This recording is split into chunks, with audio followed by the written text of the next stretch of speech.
Hello everyone, it's me, Clayton. Yeah, look, turns out the latest My Little Pony episode came out early in Canada, so I decided to review it now instead of waiting for Saturday.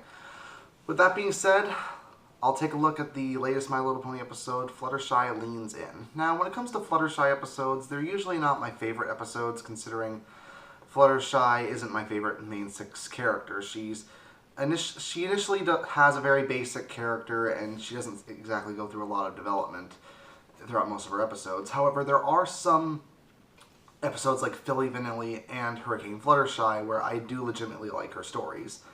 And this one doesn't reach the heights of Philly Vanilli or Hurricane Fluttershy, but it is a good story in its own right, and I do think it does respect Fluttershy's character development. But let's get to the story. Fluttershy ends up taking Angel, her bunny, over to the vet after a little bit of a parkour exercise. He did, don't ask. But turns out the vet's office is completely overrun with animals who are either sick or who are afraid of going out into the world after they've been treated. So Fluttershy decides to build an animal sanctuary for them. However, after various experts screw up her vision and after her vision seems impossible to make, she decides that she needs to stick to her vision and she needs to build the sanctuary on her own, because once you have a dream you need to stand by it. That's basically the moral of the story. And as far as morals go, I do think it is a good one, because even though sometimes I do need help from people when it comes to building a passion project, sometimes you need to tell the people, hey, you need to stay back here. I know you're experts, but sometimes my vision is the thing that matters to me the most. And if it doesn't meet my vision, it doesn't really register as that big of an accomplishment.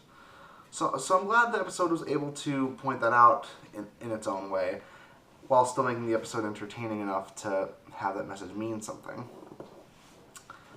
Now, Fluttershy seems to really act in a way that fits her Season 7 character development, because if this was an episode back in Season 1, then Fluttershy would not act as assertive or as bold as she does in this episode.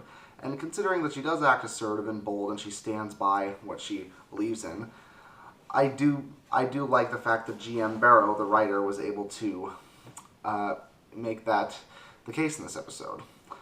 Speaking of GM Barrow, do you know that she actually writes the My Little Pony chapter books? As such, she actually does a really good job with this episode, and it's clear she knows all these characters, and she knows their personalities, and she knows how to execute them in episode formats. So hopefully we see some more from GM Barrow later on in the series. Also, this episode had a return for Big Daddy McColt, who you might remember from the Hooffields and the McColts. And even though I wasn't a big fan of the Hooffields or the McColts in that episode, it was an interesting little, return for him, even if it only happens in the last 3 minutes of the episode.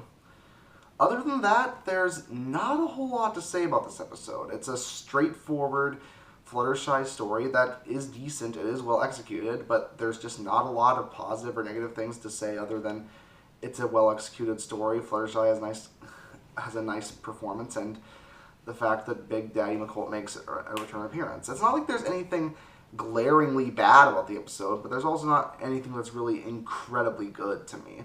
It's one of those more just middle-of-the-road episodes that if you're bored and you just want to watch My Little Pony for 22 minutes with an okay story, you'll be satisfied.